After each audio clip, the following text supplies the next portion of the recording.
Well, we all know that feeling. You've been up for about 8 hours, maybe more. You're starting to feel that lull as far as energy levels, and you're thinking about a nap. It might be the exact pick-me-up you need, but how good are naps for you anyway? Dr. Cheryl Ziegler is here with us to talk about naps. They always sound great, but you got to be able to get in and get out of a nap. That's the hard part for many. Yes, that's true. So power napping is when you sleep anywhere between 20 to 30 minutes at a time. And I have been doing this for a long time. It is doable. So, you lay there and truly, I set my alarm, and if you do it for no more than 30 minutes, you don't go into a deep enough sleep so that you don't wake up groggy. So you truly wake up like in a light, it's like a very deep rest or a light sleep. So again, it clears your head. It's really kind of the thing and gives your body some time to rejuvenate. Yeah, it helps with, your cognition, so your thinking skills. It helps with being more patient. It helps with irritability. It helps with your mood. It helps with a lot of things. And I know people think, oh, I couldn't do that. But truly, with some practice, you can. And really, it's the creativity part. So if you wake up at 6 a.m., at about 2 to 3 in the afternoon, most adults start to feel that lull. And that's when they grab the coffee. Right? So this is the alternative to grabbing the coffee. This is more restorative. I've always been a big fan of the siesta. Some cultures, this is actually part of culture. Yes. And I always thought this is a great idea for me. The only time I really get to nap now is when Kathy's doing the weather.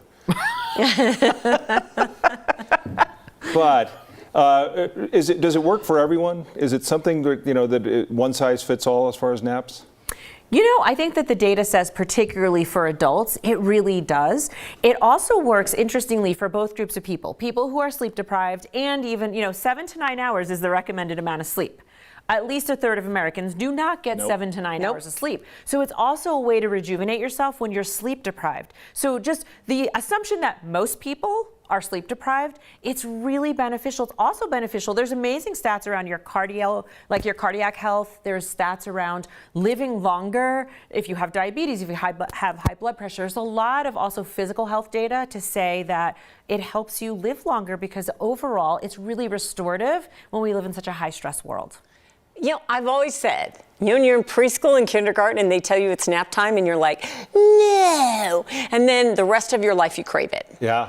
But That's true. The rest of your life. But I do think that if you can carve the time out, that's what I think a lot of people struggle. And if you were like to nap too late in the day, it probably messes with your sleep cycle. Yes, that's the one thing that sleep specialists will say is you have to see what works for you. Maybe a 4 o'clock nap is too late and you say, well, now I'm not going to sleep as much. So you really want to figure that out. It really is about 8 hours after you wake up. So each one of us wake up at a different time. Okay. So do the 8-hour thing and don't go past 30 minutes. And even if the first time you try it, if you lay there and you didn't feel like you fell into a sleep, that's okay. Get up. You still went into a deep rest. Yeah, I always think that's beneficial too. The healthiest things that you can really do, you can affect your own life with, involve exercise, diet, and sleep.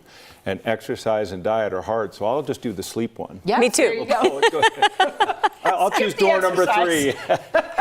Yes. Sign us up. Plenty of people are doing a great job exercising and dieting. I think they've got it covered. I'll do the sleep part. Yeah, me too. I'm going to try it. Try it. Start trying it, at least on a weekend. I put a sleep mask on too, like an eye pillow almost. Oh, so you tune out all noise. So you budget for this in your day. Not everyone has that time. Yes. It's in the middle of their day when you say you hit about 8 hours. That may not be doable for them. I want to tell you that I started when I was a young mom, and I did it about 11 a.m. One time I overslept picking up from preschool. But, I started really then when I was exhausted, and now I do it as just being restorative and more creative, honestly, in the afternoon. And now you have a new puppy, so it's like being a new mom. Oh, yes. Okay. Puppies are good at napping. Oh, and not at 4 o'clock, because you're supposed to be watching our show. Right. Not during the weather either. Well, that's kind of insulting, Tom. I know. I think Kathy's going to be a little hot on me. Speaking of Kathy, she's coming along with the weather. Dr. Ziegler, it's always good to see you. Thanks.